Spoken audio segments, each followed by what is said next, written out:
Pour avoir une nation forte, il faut des hommes forts. Et pour pouvoir bâtir ces hommes forts, il faut une jeunesse instruite et forte. Donc, comment nous allons faire pour avoir une jeunesse forte si nous avons ces trois mentalités-là? Oui, je vais te dévoiler trois mentalités que beaucoup de jeunes africains ont, mais qui veulent vraiment devenir des hommes forts. On ne devient pas un homme fort lorsqu'on a ces trois mentalités que je vais dévoiler dans cette vidéo. Donc si tu veux devenir un homme fort, je t'invite à suivre jusqu'à la fin parce que je vais te donner ces mentalités-là qui empêchent sérieusement les jeunes de pouvoir vraiment réaliser leurs rêves. Générique.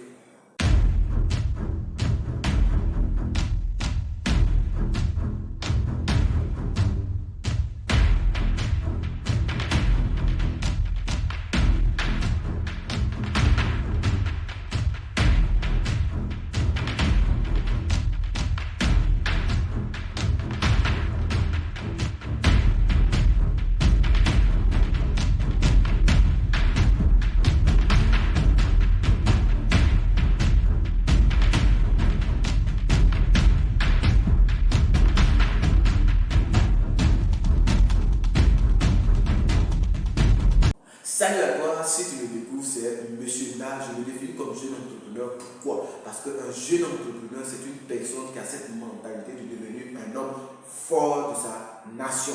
Et aussi, c'est un jeune qui a cette capacité de ne pas abandonner les choses et de pouvoir réussir dans tout ce qu'il va vouloir lancer. Donc, si tu fais partie de cette catégorie de personnes, je t'appelle jeune entrepreneur, peu importe ton âge que tu as. Et je vais te demander de faire deux choses. La première, c'est de pouvoir t'abonner et activer la cloche de notification pour ne plus rater nos vidéos qui sortiront prochainement. Et la deuxième chose, c'est de pouvoir partager. Parce que je pense que nous devons sensibiliser la jeunesse à pouvoir vraiment lutter et prendre les choses au sérieux. Effectivement, parce que quand tu regardes le comportement que certains jeunes mènent, certains jeunes ont, tu as l'impression que la vie va se jouer deux fois, alors que nous avons une seule vie. Ce que j'ai remarqué, c'est que nous les jeunes, on a tendance à pouvoir vraiment banaliser les choses, à croire que nous avons une seconde vie. Une seconde vie, cette vie-là, elle est au brouillon et la vraie vie arrive. Non, il y a vraiment cette pensée-là qui détruit beaucoup de jeunes. Pour dire quoi? La première mentalité qu'on a, ou du moins que les jeunes ont, c'est que les jeunes pensent qu'ils ont assez de temps, ou du moins ils ont une seconde vie. Donc cette vie qu'ils sont en train de vivre là, ce n'est pas important. Elles peuvent s'amuser, elles peuvent gaspiller, elles peuvent tout faire. Puis il y a une autre vie qu'ils vont vivre, peut-être. Détrompons-nous. Arrêtons de croire que nous avons assez de temps. Arrêtons de croire que pour mon projet, il faut que j'aie 30 ans, il faut que j'aie 50 ans, il faut que j'aie 40 ans. Non. Vous pouvez commencer votre projet aujourd'hui. Aujourd'hui, les personnes qu'on voit et qu'on envie, les milliardaires qu'on voit, les personnes qui ont réalisé des grandes choses, ils ont commencé étant jeunes. Ils ont commencé lorsque peut-être personne ne croyait en eux. Lorsqu'on dit, bon, la jeunesse n'est pas consciencieuse. C'est le moment de pouvoir nous-mêmes nous prouver que nous avons la capacité de pouvoir vraiment développer cette nation. Et aussi montrer aux autres qu'on peut être jeune, mais réaliser des belles choses. On peut être jeune, mais développer notre nation. Et il est temps que nous nous levons en tant que jeunes pour pouvoir vraiment laisser notre marque sur cette nation, laisser quelque chose de positif à notre petits-enfants qui viendront. Donc c'est le moment. Parce que arrêtons de croire que quand je vais avoir 50 ans, c'est là que je pourrai faire quelque chose. Quand je vais avoir 30 ans, j'aurai la force. Quand j'aurai 35 ans, non. Même si tu as 18 ans, même si tu as 15 ans, tu peux faire beaucoup de choses. Et d'ailleurs, c'est le moment de pouvoir apprendre. C'est le moment de pouvoir s'instruire. C'est le moment de pouvoir faire des bonnes choses. En tant que jeunes, nous nous levons et que nous arrêtons de croire que cela est réservé aux grandes personnes, aux personnes qui ont 40 ans, aux personnes qui ont 50 ans. Nous baptisons notre nation maintenant.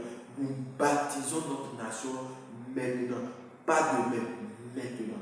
Deuxième mentalité que j'ai remarqué, c'est que nous avons tendance à croire que c'est le gouvernement qui doit venir nous sauver. Nous avons tendance à croire que c'est notre parent qui doit venir nous aider. Nous avons tendance à croire que si je n'ai pas réussi, c'est parce que telle personne ne m'a pas aidé.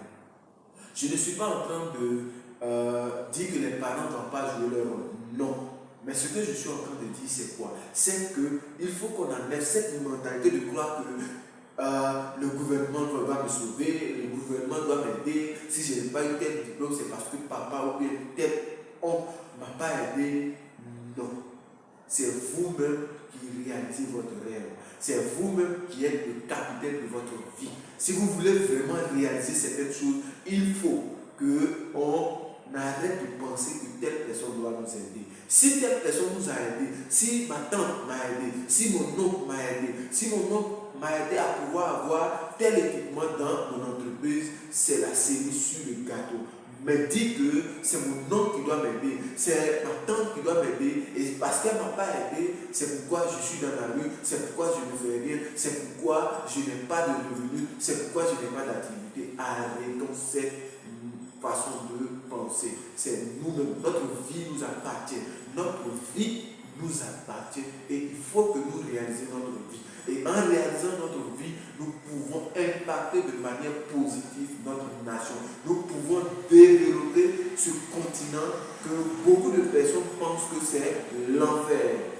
Troisième chose que j'ai remarqué, on veut avoir un salaire avant de pouvoir vraiment économiser. On veut avoir un salaire stable. On veut avoir un emploi stable avant de commencer à économiser, avant de commencer à investir. Non. Aujourd'hui, tu ne vas pas me dire que à la fin du mois, tu n'arrives pas à avoir 30 000. Tu ne vas pas me dire qu'aujourd'hui, tu n'arrives pas à gagner de l'argent.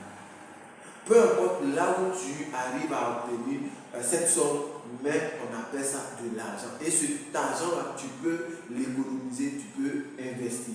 Même que ce soit 5 000, que ce soit 10 000. Parce que je sais que si tu arrives à regarder cette vidéo, c'est parce que tu as un smartphone. Et aujourd'hui, un smartphone ne coûte pas un dessin de 15 000.